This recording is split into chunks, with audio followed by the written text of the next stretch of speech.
All right, just into the newsroom here. The FDA's outside experts have just voted unanimously that Moderna's vaccine is safe and effective enough to give kids ages 6 to 17. Here to answer your questions is Dr. Todd Ellerin, Chief of Infectious Diseases at South Shore Health. Thank you for being with us. Hey, Dr. T, great to see you guys. Are there any safety concerns that parents should know about? Let's start with that right off the top.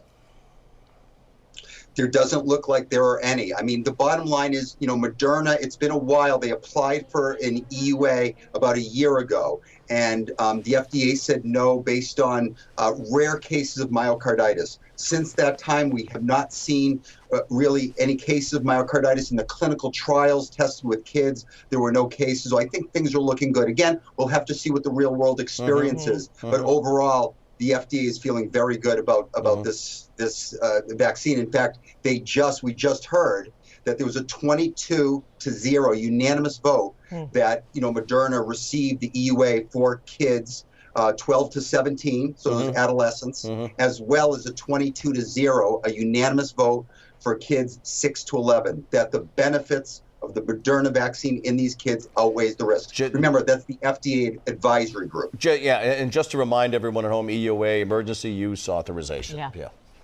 Okay, we know tomorrow the committee meets again to review 2 vaccines for infants and toddlers. One is from Moderna, the other from Pfizer. What can you tell us about protection, especially from the Omicron variant?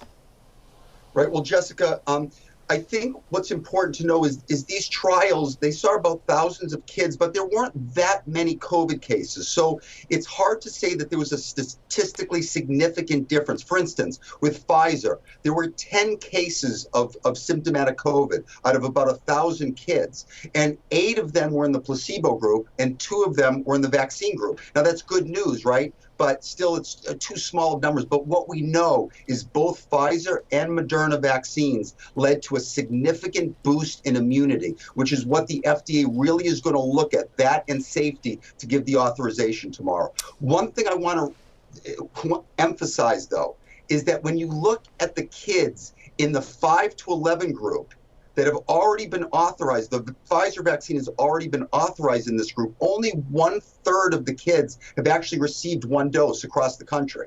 So most children in that group still have not received vaccine. So I think whether it ends up being Pfizer or Moderna, we need more kids vaccinated. I think that's very important. Dr. T, let's put a viewer question up on the screen and get to it. Priscilla asks, are children more likely to have allergic reactions to COVID shots than adults?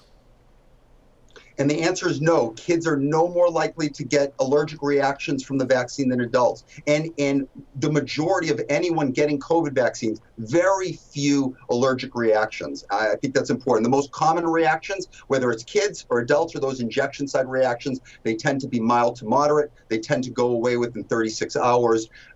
So overall, benefits seem to outweigh the risks. Okay, here's another one. This one is from Diane, and it says, my at-home COVID tests have use-by dates of August 2022. If I don't use them by then, do I have to throw them out? So the FDA says that you're not supposed to use the test after the expiration date.